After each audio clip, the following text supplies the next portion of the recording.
everybody. Welcome to Wingman's Hangar, episode 56. If you're new to the show, this is kind of an inside look at everything CIG. It's Chris Roberts' space-based adventure game. We'll give you a behind-the-scenes look at what we're doing. We'll meet some of the cool people, and we'll take you along for the ride. What do we have coming up today? Well, we have the Vanduul Scythe and PBR, which is physical-based rendering with Stefan. We have forum feedback with your questions and videos, and an interview with Chris Olivia, Chief Visual Officer, and he's going to give us an update about the Scythe concepts. So let's get to the week in review. We've got a new soundstage. Can you hear me now? Yeah, last week we were kind of in the art pit, and it was about a 60 decibel hum that never went away. We can't control the air conditioning there, so we've gone and we've found a soundstage, so hopefully we sound a lot better and you guys can get better sound from all of us. We have the Animation Summit going on this week with Brian Brewer. We've got people from all over the world in for animation work, from Denver, from Manchester, from Santa Monica, from all over. All our animators are here, and we're going through how to properly animate characters, ships, and objects inside the game. Now, that's going to be next week. We'll give you a little inside peek at what that means and how that all works, so stay tuned for that next week. It's kind of a little tease. We have new hires, Paul Wagner and David Ladyman. Now, Paul Wagner is going to be our art tools programmer. He's sort of a technical artist. He's going to help us on the art side, get everything going, and make sure that we have tools. We use Shotgun for visual representation for people to look at things, and then we use Jira for tasking. And so we're trying to get those two married together, and he's going to help us with that. And David Ladyman is the guy that's been behind Jump Point Magazine. All you subscribers that pay for this show, thank you, will recognize him. He's the genius behind that. He's actually joined us full time now to help us work on economy and the design side. He's going to be giving Rob Irving and Chris a lot of help. And David's an old pen and paper guy, and Chris is really big on pen and papering things out to make sure they work first, because if anybody's ever made a game before, you know how important that is. We also want to welcome John Schimmel. He's our linear media producer. He's new to the show, and he's here to help us expand the reporting from around the globe. So now we're expanding our video operations and give you an inside look at everything going around at all the different studios, and that'll be our job to make sure we get that to you. Less fluff, more stuff. And as ever, you guys are amazing. Check out these fan gifts. Come on, you big meters. Whoa! Yeah! Man, dude, that is sweet. Yeah, look. There's got to be a note in here, right? So it looks like, it's from we got all the stuff, the popcorn, everything. Oh, it looks like it's from the, I can say this, the Old Timers Guild. What do we say, guys? Thanks, Old Timers! Hey, everybody, we got another gift. And this one looks like it's from Germany. So I could just scratch my right cheek. Let's open the gift. Oh, what could it be? Whoa! Hey, cool, actually. Look at this. Awesome! Check it out! I can do the juggling act. It says, Dear CIG team, it says, we know you're busy making the BDSSE. We all know what that means, right? They made some toys for CIG to have fun with. And they give us a list of people who we have to give the knives to, so everybody needs to put them back. And it's from Gregor Masher. So, look who it's from, all the contributing members of this. It's from Sun, from the Systems United Navy. Thanks, guys. Woohoo! Yeah! I want to thank the Old Timers for the popcorn gift and Mark Skelton for getting so close. Hey, if you didn't get a chance to see it, The Next Great Starship had episode 2, season 1, episode 2 last week, and they eliminated a couple more people, and they've got some really cool designs. Remember, all those people that have been eliminated are also in the wild card, so you'll get a chance to save them later on, and I really like some of the designs from last week, and maybe we'll get a chance to talk to Mr. Chris Olivia later about, his efforts on the show. That's pretty cool. This week's studio report is all about PBR.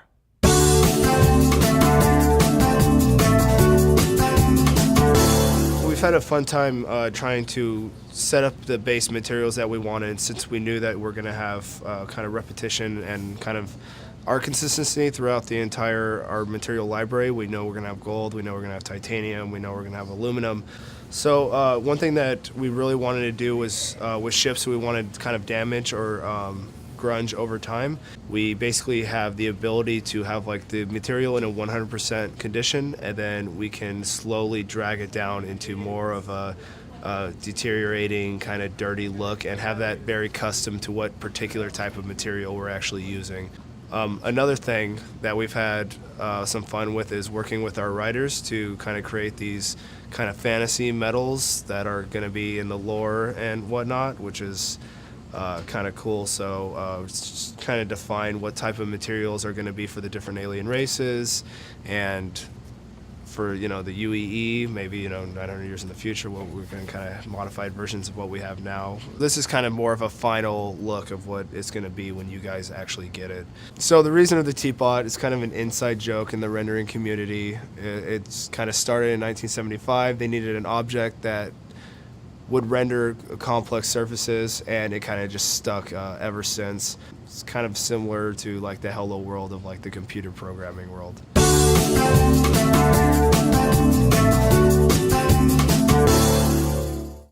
You guys can kind of see the work behind all that and how important that is to us and how much difference that's going to make on all the ships.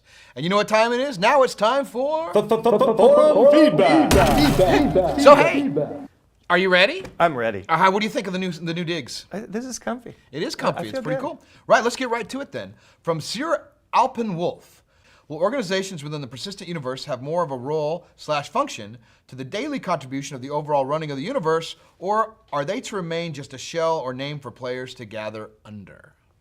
That's a big question. A mouthful. Yeah, that was not easy for me to get through. That's a lot of words. That's a lot. That must be lots of words. So organizations, I mean, by nature, they're collections of players, and Right. we've already said players can affect the universe. I mean, in little ways and sometimes in larger ways. As far as the organizations, you'll never be able to necessarily like completely break the system. Yeah, you're not going to be able to destabilize an entire system right now. No, the simulation is going to be too big for that. But you'll have some impact on things like individual systems. Maybe you could like blockade an economic portion just by handling one system. Right. Maybe you become a monopoly on iron or something in a certain sector or something of that nature. Something of that Yeah, that's nature. pretty cool. All right. Ooh, from Beer for the Beer God. We've had his questions before, and that's an excellent name. It is an excellent name. What is the latest on instancing, and how will it impact the game? Is the cap going to be ship-based or player-based? And do you have any idea how big the cap will be? That is a tough question. That could be the topic of an entire novel all by itself. Yeah. But the actual cap size, we don't know yet. Obviously, there's a lot of technology to come. There's a lot to be done there.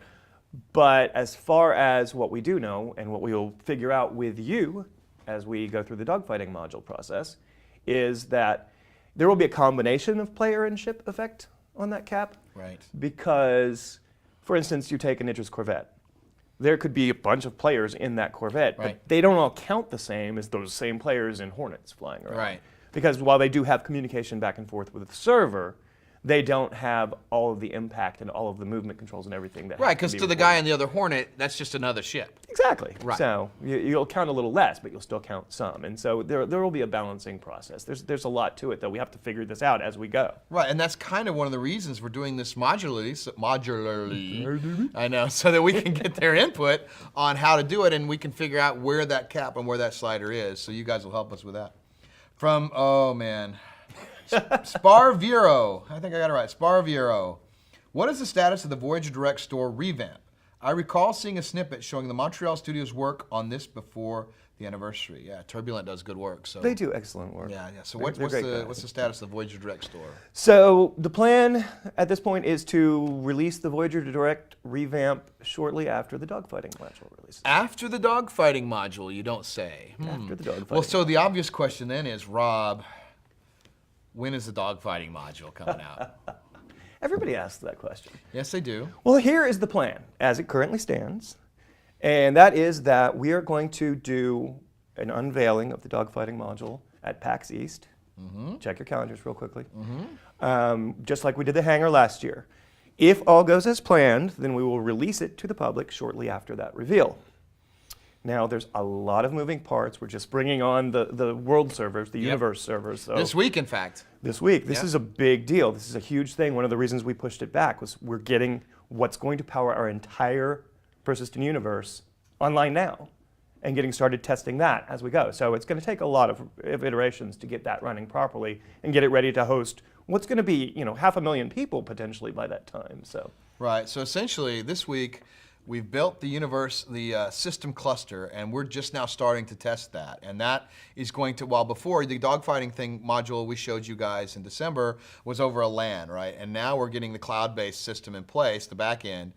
And we're now going to be able to test between offices and have those dogfights. I mean, we're all testing in our own individual space, but now we're going to be able to test, and that'll help us determine lag, how many ships, the question earlier about the instance size, all that stuff's got to be determined, and we're just getting that in this week. So to recap, dogfighting module plan, subject to change, is we're going to reveal PAX East, and I know the date. You might catch a clue on that if you look at the website and try to look at, when is a poll for a certain event going on there? So we'll be able to reveal, sort of like we did with a Hangar, right?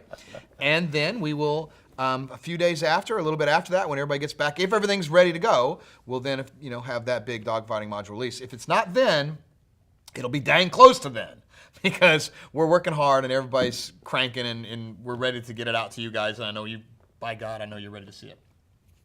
So there you go. From Zach, he says, I was wondering about the log out mechanic on multi-crew vessels. For example, if you log off on a friend's constellation and then he logs out of the game before you come back, where will you be when you log back in? That's a good question. that is a good question. We had some discussion about that today.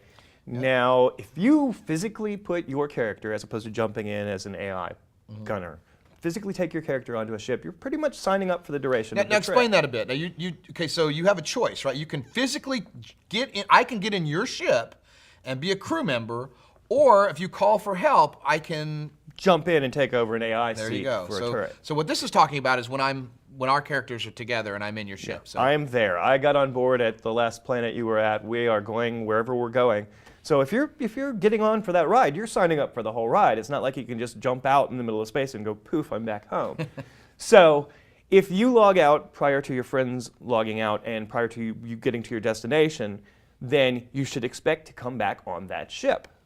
Now, if that ship is parked in space, for instance, there's still some gray area there. It may be that we'll end up letting you, if he's given you permission to fly, we may let you fly the ship the rest of the way, or we may put you back on the last planet you docked on. So. right, and we're still working out all those details. I mean, we just had a design meeting today about that very thing with Chris and all the studios working that out. So, all right, and this is a related question, a fan video. Not too many, but this one's really good. Alpha Maker, take it away. Hi, Wingman. Question. If I'm piloting a multi-crewed ship and I get As disconnected, AI replacement, do I maintain control and return to Hangar? Or as his buddy, can I take control from the AI and continue the mission? Signing off for Alpha Maker. See you in the verse. Wow, that was a cool video, and we want more videos, but we want to make sure that they are of good questions and good quality. So that was a good one, Rob. So and it's related to the one we just took. So what is the answer there? So very, very pertinent. So continuing on what I said before, one of the things we talked about is your friend giving you permission to fly. Right. So there's a possibility that someone could get on your ship that you don't want to fly it. So partially it's dependent on whether they've let you fly, but the sequence of events as we understand it right now is that if you disconnect and you're flying a ship, the AI will take over your ship and attempt in its possibly not entirely super awesome way to get you to a safe to your haven, destination, right? to your destination. So your ship is still around and Right. can be, damaged, destroyed. But if you get back on, then you can pilot again. If a friend is on board who has permission to fly that ship, then that friend would supersede that AI pilot and would be able to take control of the ship. So essentially a hierarchy, right? The owner of the craft is in position 1 or the number 1, and then any friend that has permission would be position 2, and then AI or NPC would be position 3. So whoever's there left can pilot it, and then when the guy comes back on, his ship still his ship, right? So he just drops back in the body of the NPC, becomes whatever, and takes back over. Cool. From Gardiner, he says, how will discovery of jump points be handled? Once it's discovered, is it automatically uploaded for the verse to use, or will we be able to share it with organization members first, then upload the jump point when we get back to civilized space? And we've had that question before, we've talked but it's about always that good before. for the new people to get some questions about that. Refresh things, right? Especially where explorers are concerned, because a lot No of doubt. our fans are explorers. Absolutely. So you can hold that information for yourself or for your friends, and then when you're ready, upload it to the universe, as it were. That's a good way to put it. Go pass that information on to people who will then disseminate it to others. But Now, what happens if you give the clan some information, and me, being a clan member, decides that, hey, I want to name that jump point after me? What goes on then? if someone else gets there before you do, if Before someone I else get takes kicked that out of the square clan, I get a exact- jump point named after me. Exactly. Then right before your last day in the clan, Right. you can take that yourself. Yeah. So if somebody else finds it while you're keeping the information to yourself, then that person will end up getting to name the jump point. So that's just kind of a risk they take, right? Cool. From Divas, will there be medical-oriented services that players will have the opportunity to provide? Could we, for instance, turn an Idris into a mobile hospital? That's very cool. That is cool. So that is one of our big topics. And we this talked morning about at that the today design meeting. again. Yeah, we actually, this came up right after that, and we decided that was an excellent time to answer it. So we do have mechanics around rescuing players from combat and helping them heal. In fact, there may be a situation where if you were able to drag your friend out of a fight where he's seriously wounded, you may be able to keep him from dying. Right. So what we don't know is exactly what ships will be medical ships, but we do want to have ambulance ships, medical ships. Right, so we can't particularly say that the Idris is a medical ship, but Right. we do know that mechanic's important, and Yeah. and it's something particular. I love playing a medic, so that's really interesting to me as far as either I'm a medic or a drug runner, but they're kind of related in a way. We want to support all these different play types. Absolutely. That's important. From Ninja Knight GB, during the first few iterations of the dogfighting module, will we be able to use power to systems management, controlling how much and where power goes? Well, simple answer to that is yes, we're bringing those systems online. Well, we won't have the full system online for the first iteration of dogfighting because the capital ship power systems are very big and complex. We will have some form of that, and you'll be able to move power from shields to weapons to engines at launch. And it's a balancing issue. It's one of those things we want them to help us with, and it's one of the reasons the dogfighting module was we delayed it a little bit because we wanted to get that system in place in a working manner that made sense and allowed the game mechanic for people to enjoy. So, give us your feedback when you finally get to play. From Flashback, we've seen spaceships and the buggy, but will there be other types of vehicles, machinery in the game, like automated cargo loaders, hover buses in the cities, or ship repair bots? Amazingly enough, yes. We already have, for instance, we're getting concept done for a cargo sled of some sort, maybe even some EVA mining equipment. We also promised quite some time ago that there would be a repair bot. So Yeah, I think anybody under, I think it was 20 million, everybody got a repair bot? no, repair bot was like 3.5. Was it 3.5 Way, million? way, That's way back in the day. Okay. So definitely So that's yes, going to happen. lots of things. And All right. design is ongoing, right? From Riken, yep. Will the owners of the Scythe, because I keep wanting to say Sith, I say it so often as a joke that it almost comes out. Will the owners of the Scythe be able to fly them as soon as the dogfighting module is released? So, the Scythe. You shuddered. The Scythe is initially planned to be an AI opponent in the dogfighting module. Now, there are a lot of systems that have to come online for it to be fully playable, which mostly internal systems, the cockpit, the HUD, all those different pieces, animations that go with it. So initially, we plan to release it as an AI opponent, and then as it comes online, as with the other single-player ships first, we will then bring things on as they're ready. So not right away, but at some point. Right, and you guys saw a little bit of the Scythe earlier in Force Thing, and if you hang around to the end of the show, I think you're going to see a lot more. Let's just say PBR Scythe.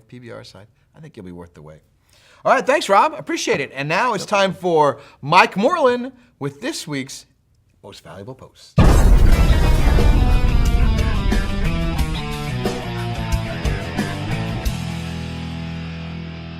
Hi, I'm Michael Morlan, standing in for Ben Lesnick in this week's Most Valuable Post. This week's MVP goes to CRYO for his post, "If your gunship were an animal, what kind of animal would it be?" Well, predictably, people had a lot of great answers, including honey badger. Here's a snapping turtle, ouch. A coconut crab, what? And of course, well, a Care Bear. You know, that guy's going to be nerfed before he even gets out of the hangar. Congratulations, CRYO, you're our MVP this week. Thanks, Mike. Looking forward to having Ben back. No offense, but I kind of miss him on MVP. And now it's time for this week's Fan Focus.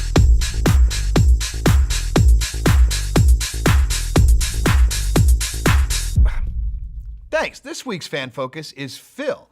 He's actually taken one of our 3D models in the game, broken it out, pieced it back together, and created a printed 3D model. Take a look at this. That's really, really cool. I want one of those in my office. Thanks, Phil. You're this week's Fan Focus. Wow. That is a really, really cool model. Hey, did you pretty neat what fans do when they take it out and... That's awesome. I want one. Yeah, I know, right? Hey, send it to us. You keep pointing me at cameras, never sure which one to go to. Send it. Got to get used to that, folks. You're going to have to get ready. Look who's with us.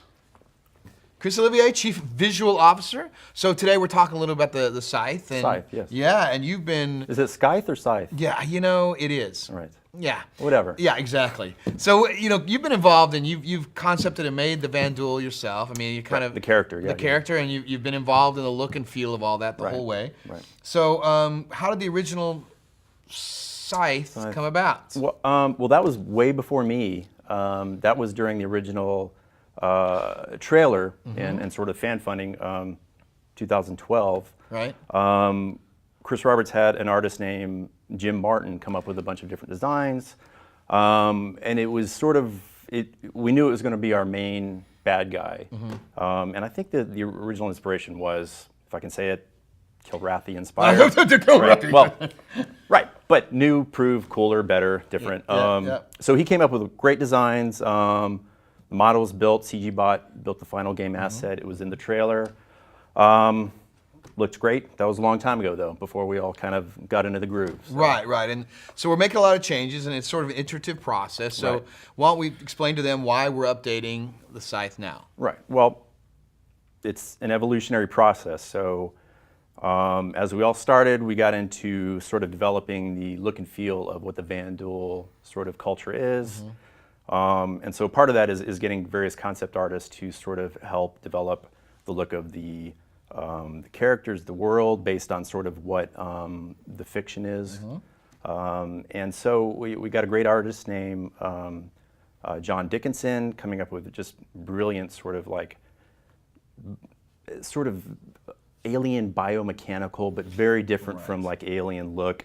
So it was like a really, really great, interesting, unique look that everybody's happy with. So as that's moving along and he's sort of developing the look of it, we're having to sort of revisit kind of the original first Vanduul ship to sort of bring that into what the look and feel of the style of the Vanduul is. Right. So. And now what does that mean? Now, what is the process for doing that? I mean, how do we update those materials? Well, once we get to a certain point with sort of the look and the feel, we took one of our best artists, Nathan Dearsley. Nathan Dearsley. Right. Hello, Nathan. Who is amazing. He's in England, so I wish he was here. But he took on the job of basically updating the Scythe, and it was for a variety of reasons. I mean, a lot of it was because the original model was made for the trailer. As good as it was, it needed sort of updating on sort of detail, because we knew that we were going to be fans are going to buy this and look at it in their hangar and walk around it, so it needed to hold up from a very, very close range. That's a good point, because when you're looking at something from distance in space, you're shooting at a very tiny object. It can look great there, but when you're in the hangar and you're physically climbing into the cockpit or you're walking around, it's got to hold up. It's got to hold up. You can't sort of look at anything and say, oh, that's not really looking realistic. Right. The closer I get, the worse it looks. Right. So I mean, you want to be able to like walk around it and get in it and touch it and enjoy your alien ship. Yeah. So go on. Sorry. No. So it's so part of it is just detailing out, like extra detail, extra geometry. I mean, we have with the CryEngine, we have the luxury of high poly counts, so we can sort of like really push that. Nathan really spent a lot of time sort of balancing detail in certain areas, not getting too overly busy though, sort of going on the style guide that that we developed with John Dickinson. And so it sort of like developed, you know, feedback from myself and Chris Roberts, sort of pushing it into more of a look and feel of kind of the way the alien race sort of evolved. And part of that also is updating functionality, making sure everything works, making sure everything animates correctly in a realistic way. So. They get in much differently than humans do, right? It's a different way of getting into the cockpit, flying the ship, all that kind of stuff. So. Right, and these are 8-foot tall aliens, so you know, we need to figure out, you know, how they fly the thing. Their technology is sort of going to dictate, you know, sort of like how they're flying it. We also have to consider human flyability eventually. I don't know if that's no. I mean, there are folks out there that have one of these, and they're not in their hangar yet, but right. fairly soon, I think they'll have it in their so there's a lot to think about as far as the interior of the cockpit that was really never developed, and so Nathan is really thinking about this stuff hard as far as like getting the proper alien technology in there, but also being able to make sure that it can be retrofitted for human flight. Right, and that's crucial because, I mean, obviously there are humans that will be flying that. Yes. There's not a lot of Vanduul that are going to be flying that. Right. Not real ones. No. Well, right. Wait, what? I don't know. You say something? No. Okay, cool. I'm just sitting here. Right, well, thank you, Chris, for the big update. I don't know, which camera am I on, Mike? That one over there. Okay, cool. I want to thank you for coming by and giving us the update, and we got to see some of those images. And, you know, it wouldn't be cool to talk about the Vanduul Scythe, Scythe. Well, are they real? Yes. Okay. Yeah. Wouldn't be nice to talk about them unless we actually got to see them. Take a look at this.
So, man, that was really cool. I mean, we get to show them a little bit. Now, Nathan did that, right? Right. And that's PBR'd.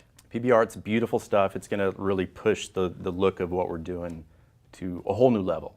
And what he's done with sort of updating the Scythe in general, with the sort of the details and the feel of it, pushing it more towards sort of the organic quality that we're wanting. It's really sort of emulating what the character is as far as sort of the biomechanical organic feel.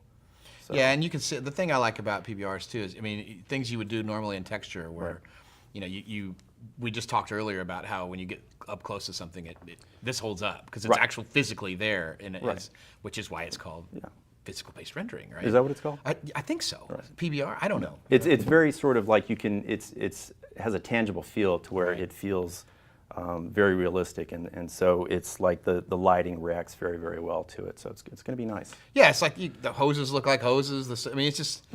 Yes. It's a big deal, and so it's also a big switch for us because we have to go back through and touch every single asset we've done, Right. and make it. Right. It's a big deal, but it's worth it, and it's going to look great. So. And we're starting that like now, so we'll be that. That's another point. There'll be a Hangar patch coming out hopefully this week, and then we'll probably won't be one for a little while we update everything to PBR. But in the end, it's going to be worth it, right? Well, that's kind of our show. I want to thank subscribers and pledgers, particularly subscribers, for allowing us to do this and bring this show and bring all these things about CIG to you. Coming up this week, we've got more on the Animation Summit. We'll give you a behind-the-scenes look at that. We'll have some video footage.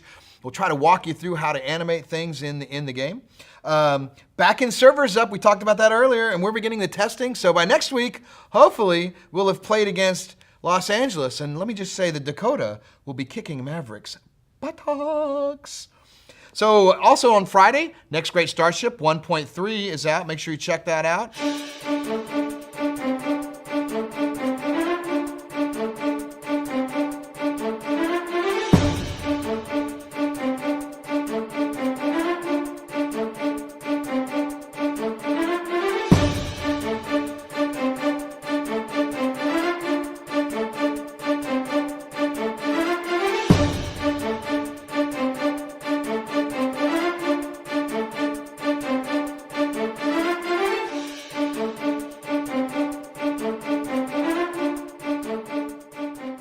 Sandi Gardiner's hosting, and with you also, man. You guys are doing a great. That's fun to do, isn't it? It's awesome, yeah. I mean, you guys are. It looks like you guys are having a real good time. And can we burn Mark's shirt? No. It is sort of the icon of what it is now. Yeah, so, yeah. It looks like Hugh Hefner's pajama top or something. And he doesn't wash it, so we smell it. Yeah, Right. yeah. I can smell him down the hall for me as well. Subscribe to our YouTube channel. Come on out, check it out. When we put something up, you'll be the first one to know. Submit your questions on the RSI forum. We're going to be taking some harder hitting, heavy questions for you going forward because we get the answers from the man himself. And submit your, how could I almost forget? We got an informal Wingman's Hangover that's 15 minutes after the show. Just join us on chat roll and we'll interact and talk, and you can tell me what you liked and what you liked about the show. And if you didn't like something, well, you keep that to yourself. But anyway, it's just kind of a fun thing on chat roll. We get together, answer questions, take Skype calls. It's 15 minutes after the show. It's called Wingman's Hangover, and it's actually before there is any actual hangover. And remember, if you want your stuff featured on the Wingman's Hangar, send it in. We just might use it. Where are we going to see him, Chris? In the verse.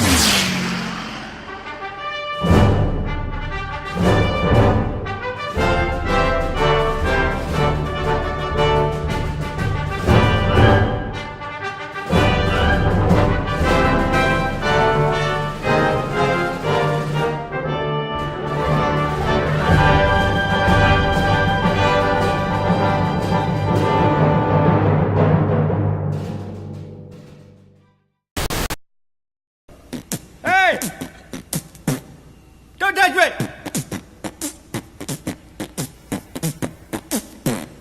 Don't touch me! Whoa! Hey! Don't touch me!